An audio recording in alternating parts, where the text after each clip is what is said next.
Estamos reunidos juntos en esta mañana celebrando el domingo. El domingo, la Iglesia desde el siglo I, después de la resurrección de Jesús, se reúne en torno a la mesa de la palabra y de la Eucaristía para recordar el fundamento de nuestra fe, que hoy también lo recuerda la oración colecta de la misa.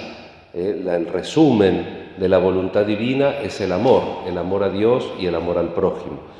Y en este amor a Dios y al prójimo, la Iglesia, la liturgia dominical, tiene en cuenta también las necesidades de todos. Por eso, en toda misa, pero especialmente en la misa dominical, nosotros rezamos por todas nuestras necesidades, por nuestras intenciones, como se dice en el misal, pro vivis et defuntis, por los vivos y por los muertos también. Así que encomendamos especialmente en el altar del Señor a todas las personas que tienen relación con nosotros, que necesitan de nuestra oración, de cualquier tipo de ayuda, y encomendamos también especialmente a nuestros seres queridos difuntos. La palabra de hoy, de este día, nos invita a reflexionar en el servicio, pero también en la actitud con la cual Jesús y por lo tanto Dios expresan su deseo de que la fe y el Evangelio vaya dando frutos en la vida nuestra. Y siempre, en definitiva, hay libertad detrás de todas las decisiones y de las acciones. Jesús no se impone por la fuerza, Jesús no convence a los discípulos con un milagro, sino que pacientemente les va enseñando. Dice que estaba atravesando la Galilea, porque el domingo pasado, como les decía, comenzamos esta sección del Evangelio de Marcos, que es la última, donde Jesús se dirige decididamente a Jerusalén, donde va a entregar su vida por cada uno de nosotros. Y entonces Jesús desea que los discípulos entiendan cuál es la verdadera misión, y sobre todo la misión del Mesías, del Redentor, y les explica: el Hijo del Hombre va a ser entregado en manos de los hombres, lo matarán y 3 días después resucitará. Pero los discípulos, dice el evangelista, no comprendían esto y tampoco querían hacerle preguntas, dice, temían hacerle preguntas. Dice un padre espiritual de San Ignacio también en los ejercicios que a veces tememos hacerle preguntas a Dios. Y entonces dice, bueno, ahí puede haber un temor de que reverencial, pero también puede haber un temor de que Dios nos conteste y que nos obligue a cambiar algo en la vida que no queremos. Pero ¿qué obligación hay cuando Dios me responde a través de la lectura de su palabra, a través de la oración, a través de un consejo, de una situación en mi vida que me hace sacar una conclusión? Siempre me deja la libertad. Yo sigo eso que el Señor me muestra si quiero.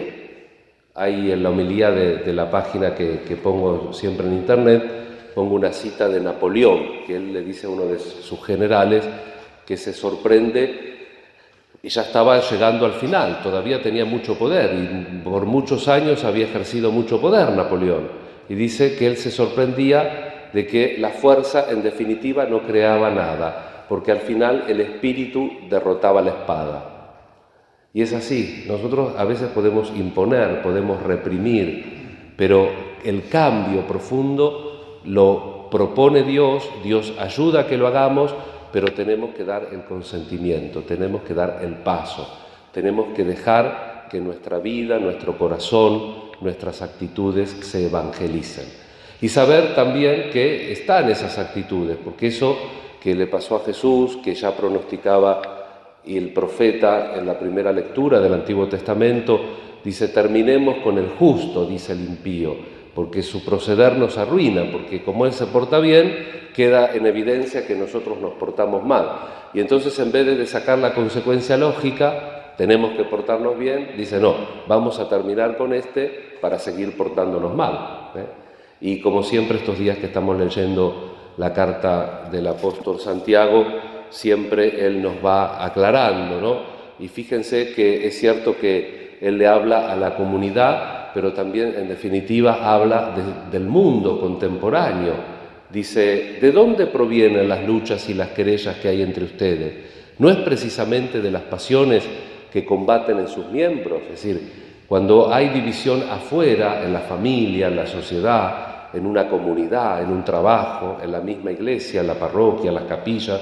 Cuando hay división es porque hay división en el corazón humano. Y entonces tenemos que encontrar ese camino que Jesús nos propone y con nuestra libertad asentir para entender que la verdadera transformación, que lo único que tenemos que poder imponer en nuestra existencia es el servicio. Y los discípulos, que no estaban entendiendo nada, estaban discutiendo precisamente quién iba a ocupar los primeros puestos cuando Jesús haga su reino nuevo. Pero Jesús no iba a ser un reino mundano, iba a ser un reino espiritual. Y entonces dice, ¿ustedes quieren los primeros puestos? Bueno, el que quiera ser el primero, que se haga el último y el servidor de todo. Ese es el camino del Evangelio. Pero es un trabajo constante, es un trabajo de cada día. Vamos a pedir al Señor en esta Eucaristía poder recibir su mensaje y también tener una actitud como muchas veces se nos presenta en la espiritualidad cristiana, sobre todo con Santa Teresita, la teología de la infancia espiritual, ¿no? Recibir el mensaje de Jesús como si fuera un niño. ¿Qué tiene el niño de particular? Que en principio, salvo que haya tenido una mala experiencia, los niños son receptivos. De ahí también la responsabilidad de los padres y de los educadores de que no los engañen, porque en general un niño es espontáneo, por ahí te cuenta cosas que uno no quiere que cuente de la casa y también por otro lado está dispuesto a recibir determinadas cosas sin tantos prejuicios, sin tantos juicios como tenemos nosotros. Y entonces Jesús de alguna manera quiere rescatar eso, ¿no? Nosotros tenemos que aceptar ese evangelio con una actitud de niño, sin estar a la defensiva, sin estar sacando a cada rato la carta de nuestros derechos. El amor auténtico es un amor que busca el bien del otro. Si yo lo único que exijo son derechos, vos debes esto, vos debes lo otro, en las relaciones se termina todo desquebrajando. Tenemos que aprender el servicio y tenemos sobre todo que aprender la dinámica del amor, porque Dios es amor precisamente y nosotros durante toda la vida tenemos que ir aprendiendo esa dinámica para después disfrutarla totalmente en el cielo, en la visión de Él. Nos encomendamos especialmente a la Madre, a la Virgen, pidiendo por todas nuestras necesidades, nuestras intenciones. Ahí hay una imagencita y abajo al costado hay para anotar intenciones. Si las ponen en esa urna, la gente que va caminando de nuestra comunidad en la peregrinación a pie a Luján el 6 de octubre, van a llevar esas intenciones nuestras para los que no podemos ir. Nos encomendamos también a la oración de cada uno de nosotros para que siempre escuchemos la palabra de Dios y para que tratemos de seguir los pasos de Jesús sirviéndonos los unos a los otros. Que así sea.